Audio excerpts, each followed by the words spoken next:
안녕하세요. 저는 현재 곧 초등학교 입학하는 딸을 키우면서 일하고 있는 엄마입니다. 저는 지금 집에서 재택근무로 회사 업무를 하며 딸을 키우고 있어요. 딸이 유치원에 다니기는 하지만 그래도 학교 가기 전에 최대한 엄마와 많이 시간을 보내도록 해주고 싶었거든요. 딸아이가 초등학교 입학하면 저도 다시 회사로 돌아갈 예정이고요. 제가 딸과 최대한 붙어있기로 결정한 이유는 딸이 이혼가정의 아이이기 때문이에요. 네, 맞아요. 제가 이혼한 엄마죠.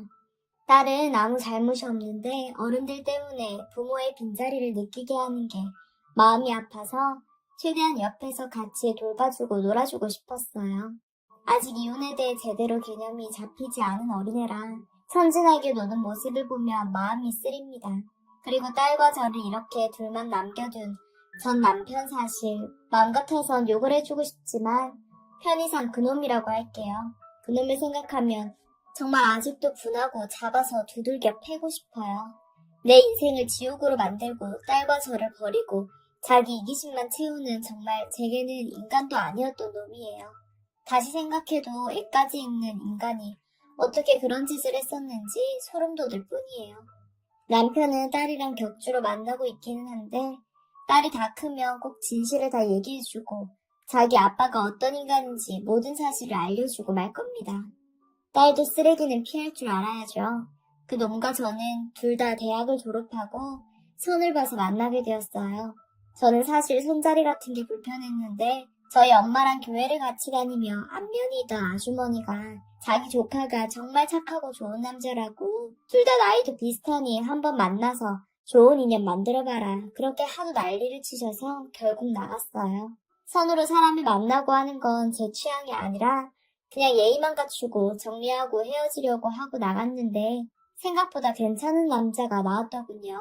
예의 있고 다정했고 제 이야기를 잘 들어주며 배려하는 태도를 가진 사람이었어요. 무엇보다 저에게 인상 깊었던 건 그도 저에게 사실 저도 손자리는 불편한데 이모가 하도 유난을 떠셔서 나왔어요. 하고 솔직한 심정을 말하더군요. 그런데 안 나왔으면 후회했을 것 같아요. 하고 화사하게 웃는 모습이 제 눈에 콕 박히듯 하는 것 같았고 저는 급속도로 호감이 상승하여 저희는 서로 불편하다고 여겼던 맞선 상대에서 연인으로 발전하게 되었습니다. 엄마 지인 통해서 주선되어 맺어졌으니 엄마 그리고 엄마 지인분은 당연히 아주 좋아서 축복만 해주셨고요. 그놈은 연애 기간 내내 저를 정말 행복하게 해주었어요. 솔직히 그건 인정해요. 제가 그놈과 연애하면서 그놈 사랑 받으면서 정말 행복했었다는 사실이요. 그 모습이 그놈의 전부가 아니라 일부였단 걸 진작에 알았다면 제가 지금 이렇게 살고 있지 않을 것 같다는 생각이 가끔 들어요. 저희는 몇 년 동안 싸우기도 했지만 금방금방 화해하고 서로 아껴주고 사랑하며 행복하게 연애했고 그렇게 길지는 않게 해가 몇 번 바뀌고 그놈이 저에게 청혼을 했습니다. 저는 당연히 바로 승낙했고요. 주위에서도 너희는 분명 잘 살 거라는 소리만 들으면서 축복 속에 결혼했고 저는 이제 행복하게 살 일만 남았다고 생각했어요. 그리고 제 예상대로 그놈은 신혼생활 동안 연애 때 그 모습 그대로 잘 아껴주었죠. 친구들 만나도 너희는 어쩜 그렇게 아직도 연애 때 같냐는 소리를 많이 들었어요. 그렇게 알콩달콩 재미있게 잘 살다가 시간이 흘러 제가 임신을 했어요. 지금 제가 키우고 있는 딸이요. 임신을 하고 3개월 정도 더 일하다가 임신 휴가를 내서 집에서 태교만 하게 되었어요. 임신 기간 내내 그놈은 저를 극진히 대했고 저는 힘든 입덧도 그놈의 도움으로 그래도 나름 편히 보낼 수 있었습니다. 10달 후에 딸은 건강하게 잘 태어났어요. 정말 너무 예뻤죠. 저는 일욕심이 많던 사람이라서 아이 낳고 몸 풀리는 대로 바로 복직하리라 마음먹고 친정 엄마께 미리 아이를 좀 돌봐달라고 부탁까지 해놓은 상태였지만 아이가 태어나고 조리원에서 함께 시간을 보내다 보니 도저히 제가 안 돌보면 안 되겠더라고요. 갓난아이고 말도 못하는데 어떻게 이렇게 예쁘고 사랑스러운지 바로 복직해서 일하면서 지금 이때 예쁜 모습을 제 눈으로 보지 못하면 두고두고 후회로 남을 것 같았습니다. 다행히 회사에서는 제가 그동안 일한 것을 인정해줘서 제 자리를 남겨둘 테니 몇 년이든 육아 잘하고 다시 돌아오라고 해주었어요. 감사한 마음으로 장기 휴가를 신청해 그렇게 저는 전업주부인 듯 맞벌이인 듯 애매한 위치가 되었습니다. 그놈은 장기 휴가를 내고 딸을 돌보겠다는 제 결정을 무한 지지해 주었고 아주 잘 결정한 일을 하며 자기가 더 열심히 일하면 되니까 걱정 말고 딸 돌보는 데만 집중하라고 했어요. 그렇게 제가 일을 쉬고 딸을 돌보는 동안 남편은 일이 더 늘어났어요. 늦게 오는 날이 잦아졌는데 회식이나 술자리를 가진 게 아니라 늦게까지 추가 업무를 자기가 도맡아서 하다가 오는 것이었죠. 추가 수당을 더 받을 수 있다고 하면서 하나라도 더 해야 기저귀 값 번다고 열심히 일하더군요. 그런 그놈에게 미안하고 안쓰러웠지만 저도 집에서 아이를 돌보고 또 첫아이라서 이것저것 모르는 것 투성이라 하루 종일 정신없이 아기 돌보며 집안일하고 정말 용수철처럼 이리 튕기고 저리 튕기고 하면서 그렇게 살았어요. 그래도 딸이 웃고 울고 하루가 다르게 자라는 모습 보면서 저와 그놈은 힘들어도 웃을 수 있었습니다. 아무리 피곤해도 그놈은 퇴근 후 꼭 딸과 함께 조금이라도 놀아주곤 했어요. 그렇게 몇 년 동안 저희 가족은 각자 바쁘게 살았습니다. 그러다 어느 날 일이 터졌어요. 그는 회사에서 전화가 걸려와 그놈이 갑자기 쓰러졌다고 하더군요. 저는 놀라 아이를 안고 병원으로 달려갔습니다. 의사 선생님 말로는 과로로 인한 피로 누적으로 잠시 기절을 한 것이라고 했어요. 그때 야근을 많이 했었거든요. 그 영향도 있고 딸이 태어난 후로 정말 정신없이 바쁘게 일해서 모든 힘을 아기 키우는 곳에 투자했으니까 저도 저러다가 한번 몸 상하면 오래 가는데 하고 걱정했었는데 결국 이렇게 되어버린 것이죠. 그놈은 하루 입원했다가 일에 복귀한다며 부득불 고집을 부려 퇴원했어요. 제가 말려도 듣지 않더군요. 저는 그런 그놈의 모습을 보며 이제 저도 회사로 돌아가야 할 때가 되었다고 생각했어요. 딸도 이제 유치원에 보낼 만한 나이가 되었고 제가 같이 벌면 유치원 등록금도 감당하기 괜찮은 상황이라서 저는 결국 복직을 결심했습니다.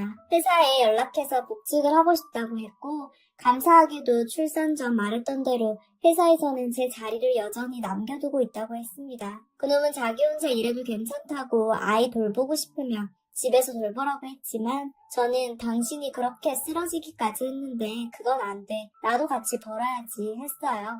복직을 앞두고 딸을 보내 유치원을 알아보기 시작했습니다. 그런데 당시 살던 지역은 그렇게 학군이 좋은 곳이 아니었어요. 근처에 믿을 수 있는 유치원이나 어린이집이 없었고 공인기관 인증을 받은 유치원은 집에서 30분 이상 떨어진 거리에 있었죠. 저는 결국 친정엄마께 도움을 요청해야 하나 한참을 고민했습니다. 그런데 그놈이 갑자기 말하더군요. 집에 도우미를 들이자고요. 아기 돌봄이 도우미를 말하고 있는 것이었어요. 저는 요즘 사건 사고가 많이 터지는데 민간인 아기 도우미를 믿어도 될까? 하고 남편에게 물었어요. 그러자 그놈이 우리 회사 대리 동생이 내가 아기 볼 곳이 없다고 하니까 소개시켜줬어. 유아교육과를 나와서 어린이집 교사하다가 지금 딸을 키우고 있대. 그 딸이 우리 딸 또래야. 그런데 자기도 이제 슬슬 다시 일하고 싶다고 하는데 어린이집 교사 자리가 없나 봐. 원래 애들을 정말 좋아한대. 자기 딸은 유치원을 다니고 있다는데 혹시 필요하면 소개시켜준대. 한번 만나나 보자 하더군요. 저는 유치원이 아니고 개인적으로 고용해서 아이를 맡기는 게 조금 걱정되었지만 그놈 회사 사람 아는 동생이라니까 믿을 수도 있고 해서 일단 우리 집으로 와서 한번 얼굴을 보겠다고 했어요. 그놈의 연락으로 복직을 열흘 정도 앞두고 그 도우미를 만나게 되었죠. 나이는 저보다 어려 보였어요. 꽤 젊은 나이로 보이는데 우리 딸 또래에 딸이 있다고 해서 결혼을 일찍 했나 싶었죠. 인상도 밝고 환했고 잘 웃고 살갑더라고요. 우리 딸을 보자마자 반갑게 인사하고 한번 안아봐도 될까요? 제가 아이들을 정말 너무 좋아하거든요. 제 딸이 좀 크면 얼른 다시 유치원 교사를 복직해서 아이도 돌보고 싶었는데 지금 자리가 없네요. 기회만 주시면 정말 제 친딸처럼 잘 돌볼 수 있어요. 매일 어떻게 지냈는지 자세히 전부 보고 드릴 거고 하루 종일 제가 지켜볼 테니까 아이 걱정하실 일도 없고요. 하고 자신있게 말하더군요.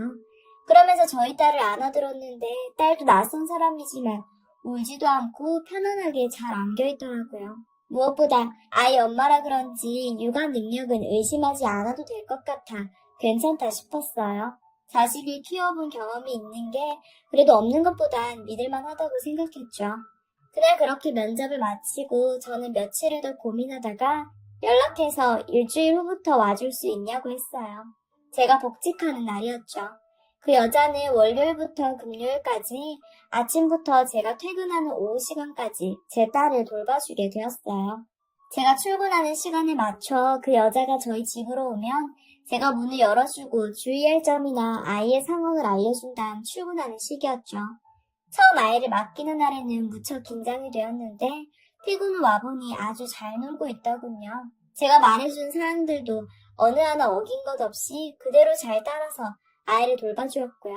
그렇게 서서히 돌봄이 여자를 향한 신뢰도가 오르기 시작했고 믿음도 굳어지게 되었습니다. 무엇보다 저도 아이만 돌보며 몇 년 동안 집에서 정신없이 엄마로만 살다가 복직해 일을 하니 너무나 행복하더군요. 누구 엄마가 아니라 제 자신의 능력을 인정받고 일하니 제대로 사는 것 같고 너무 좋았어요. 돈벌이도 늘어나니 생활비도 예전보다 더 여유로워졌고요. 그놈도 야근 횟수를 줄일 수 있었죠. 그렇게 일하는 동안 돌보미 여자와의 사이도 점점 가까워졌어요. 비슷한 또래의 아이를 키우고 있는 입장이었기 때문에 서로 대화도 잘 통하고 제가 때때로 집에 가서 딸 주라고 아기 간식, 아기 우유 같은 음식들도 챙겨주고 반찬도 챙겨주고 잘 돌봐줘서 고맙다고 돌보미 여자 생일에는 작은 선물도 주었었어요. 그 여자도 너무 고맙다며 더 열심히 돌보겠다고 했고 어느새 호칭은 언니 동생이 되었죠. 돌보미 여자는 저에게 언니 하면서 저를 잘 따르고 제 딸도 잘 돌봐주었어요. 딸은 말문이 트이고 돌보미 여자를 이모라고 불렀죠. 그렇게 한동안 잘 지내고 있었어요. 그러던 어느 날이었어요. 그날 예상치 못하게 업무가 상당히 빨리 끝났고 회사에서는 일찍 끝났으니까 다들 알아서 가고 싶으면 일찍 퇴근하라고 했어요. 저는 간만에 일찍 집에 가서 딸과 놀아줄 생각에 기쁜 마음으로 집으로 향했죠. 돌보미 여자도 아직 근무 시간을 다 채운 게 아니라 일찍 보내줄 수 있겠다 싶어 서둘러 집으로 향했어요. 집에 도착해 현관문을 열었는데 거실이 조용하더군요. 혹시 돌보미 여자가 딸과 함께 놀이터에 갔나 싶었어요. 집안을 쓱 둘러보는데 안쪽 방에서 엄마? 하는 말소리가 들리며 딸아이가 쪼르르 달려 거실로 나왔어요. 돌보미 여자가 보이지 않았는데 딸이 집에 혼자 있어서 놀랐어요. 그런데 저를 더 놀라게 한 것은 딸아이의 얼굴 위 선명한 눈물 자국이었어요. 엉엉 운 것 마냥 눈물이 볼에 흐른 자국이 몇 줄은 되더군요. 얼굴은 빨갛게 부어 있었고요. 누가 봐도 많이 운 것 같은 얼굴이었습니다. 너무 놀라서 우리 딸 울었어? 왜 울었어? 무슨 일 있었어? 이모는 어딨어? 하고 물었어요.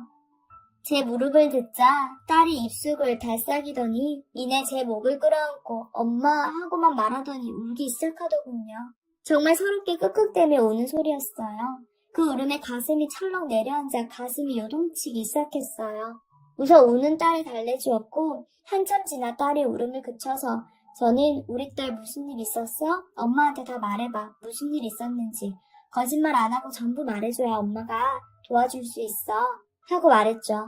딸은 울음이 섞인 목소리로 엄마 내 공주님 목걸이가 없어. 라고 말했어요. 공주님 목걸이는 얼마 전에 제가 딸 장난감으로 사준 목걸이였어요. 요즘 딸이 푹 빠진 공주 만화가 있는데 그 캐릭터가 목에 걸고 있는 구슬 목걸이였죠. 여자애들이 좋아하는 그런 목걸이 장난감이요. 딸이 사주고 나서 잘 때도 걸고 잘 정도로 애지중지했던 건데 그게 없어졌다는 말이었죠. 그때까지만 해도 저는 딸이 목걸이 잃어버려서 엄마한테 혼날까봐 걱정돼서 우는 줄 알았습니다. 그래? 어디서 잃어버렸어? 괜찮아. 엄마가 찾아줄게. 엄마랑 같이 찾아볼까? 하고 말하니 딸이 고개를 절레절레 저으면서 잃어버린 거 아니야. 엄마, 이모가 내 목걸이 가져갔어. 이모가 가져갔어. 하면서 울었어요. 딸이 말하는 이모는 단 한 명, 돌보미 여자가 될 수밖에 없었죠. 저는 너무 놀랐어요. 이모가 가져갔다고?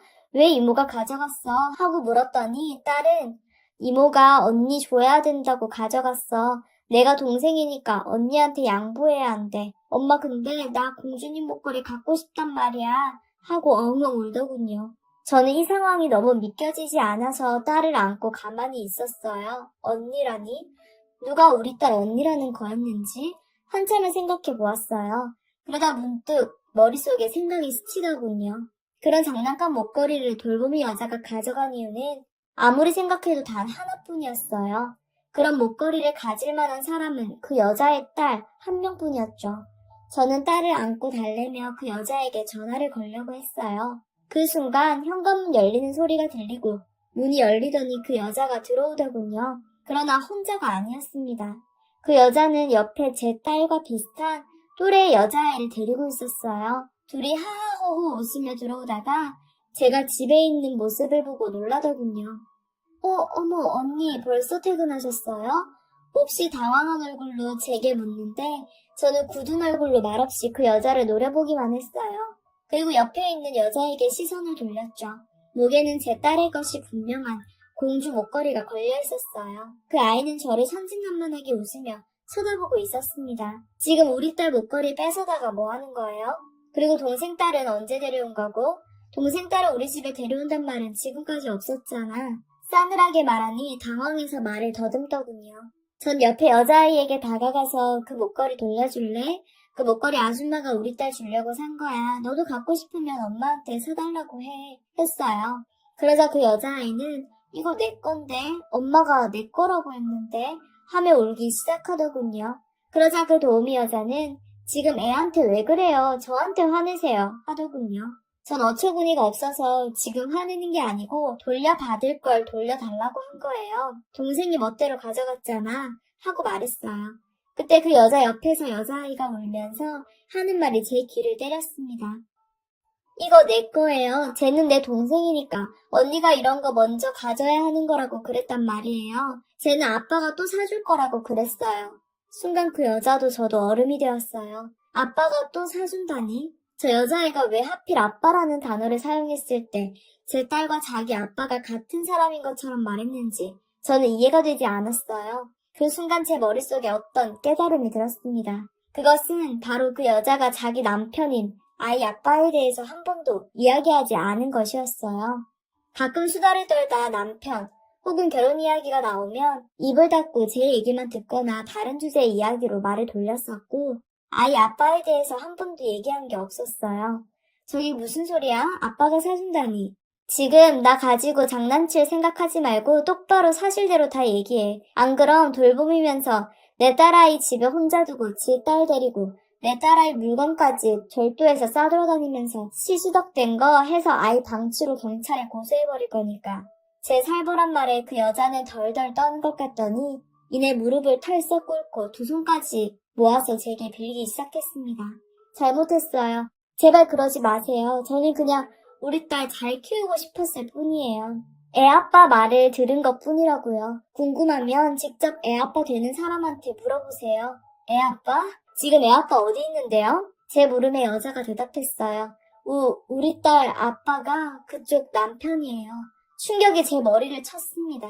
내 남편이 내가 모르는 아이와 만나던 여자가 있었다는 사실이 믿겨지지 않았어요. 그 여자는 제가 카페에서 아르바이트를 했었어요. 몇 년 전에요. 그때 만났었는데 먼저 연락처를 주고 아내가 최근에 임신해서 관계를 가지는 걸 못해서 너무 힘들다고 하면서 돈을 준다고 하기에 제가 너무 궁해서 그러다가 아기가 생겼어요. 낳고 싶다고 했더니 그럼 숨어서 살라고 했어요. 돈은 보내준다고요.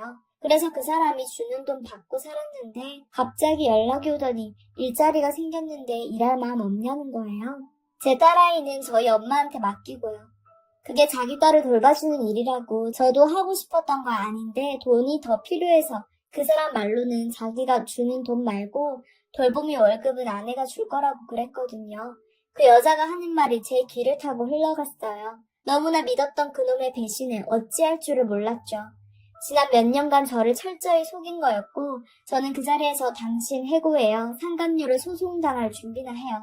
제발 그러지 말라고 무릎 꿇고 비는 그 여자 팔을 잡아 일으켜 애까지 붙들어 밖으로 끌어내고 문을 닫아버렸어요. 현관문 두드리며 부르는 소리가 들렸지만 무시했고 우는 딸을 안고 엄마가 공주님 목걸이 다시 사줄게. 내일 꼭 사줄게. 하고 달래주었어요. 그날 저녁에 그놈이 들어와 돌봄이분 해고였다면서 하고 물었어요. 태연한 척하는 목소리가 틀림없었죠. 그걸 당신이 어떻게 알아? 돌봄이랑 개인적으로 연락하나 봐. 아니면 당신 딸이 아빠한테 아빠 마누라가 우리 엄마 잘랐다고 꼰지르던? 제 물음에 남편 얼굴이 하얘지고 동공이 흔들리기 시작했습니다. 그 모습을 보고 저는 모든 게 사실이라는 걸 받아들여야 했어요. 이혼 소장 보낼 테니까 사인할 준비나 해. 애는 내가 키울 거니까 양육권에 토달 생각 하지도 마. 안 그럼 위자료 더 올릴 테니까. 말을 마치고 방에 들어가려는데 그놈은 절 붙잡고 정말 잘못했어. 정말 실수였어. 내가 그거 한 번을 못 참아서 내가 잘못했어. 내가 사랑하는 건 당신뿐이야. 제발 용서해줘. 다시는 그 여자 안 만날게. 그 애도 안 볼 거야. 한 번만 용서해줘. 하길래 그럼 여자가 가만히 있겠어? 양육비 안 주면 난리치고 불만해질 텐데. 근데 어쩌나 나는 혼외 자식 양육비 주는 놈이랑은 살 생각이 없어서 말이야. 그 말을 끝으로 저는 방으로 들어가 문을 잠그고 딸과 함께 잤습니다. 아침에 일어나 딸을 임시로 친정에 데리고 가 맡겼죠. 그리고 친정 엄마에게 짧게 이런 사정이 있었고 이혼하려고 한다고 말했습니다. 엄마는 펄펄 뛰시며 뭐 그런 놈이 있냐고 아주 난리를 부리셨어요. 저는 그런 엄마를 진정시키고 내가 알아서 할 테니까 애나 좀 부탁한다고 하고 출근했죠. 출근해서 일은 최대한 빠르게 처리하고 바로 전날 알아본 로펌으로 가서 이혼 전문 변호사를 알아봤어요. 그래도 복직해서 돈 모아둔 게 얼마나 다행스러웠는지 몰라요. 이럴 때 쓸 줄은 정말 생각도 못했지만요. 법정에는 저 여자와 그놈 둘 다 나왔어요. 그놈은 이혼 생각이 없고 뉘우치고 있다고 하자 그 여자는 그럼 자기랑 자기 딸은 버리는 거냐며 아주 난리를 쳐서 잠시 재판이 중단되기도 했었습니다. 유책 배우자는 그놈이 되었고 위자료도 고액으로 나왔어요. 그 돈을 내기 싫었던 건지 이혼은 절대 못한다고 버티는 걸 변호사님이 외도는 충분히 이혼 사유가 되고 거기에 애가 있는 걸 몇 년을 숨겼으면 더더욱 된다고 하셔서 그놈은 결국 이혼할 수밖에 없었죠. 양육권은 당연히 제게로 넘어왔고요. 법원을 나오면서 그 여자한테 어디 내가 버린 쓰레기 그쪽 딸내미 아빠로 데려가서 잘 살아봐요. 애가 어떻게 클지 되게 궁금하네 라고 말하고 돌아서서 떠났어요. 그 이후로 그래도 양심은 있는지 양육비는 잘 보내주긴 하는데 승진해서 제 연봉이 늘어나면 양육비도 안 받을까 생각 중이에요. 최대한 제 인생에서 지우고 싶어서요. 이거 들으신 모두 이런 쓰레기는 평생 만나지 마시길 바라요.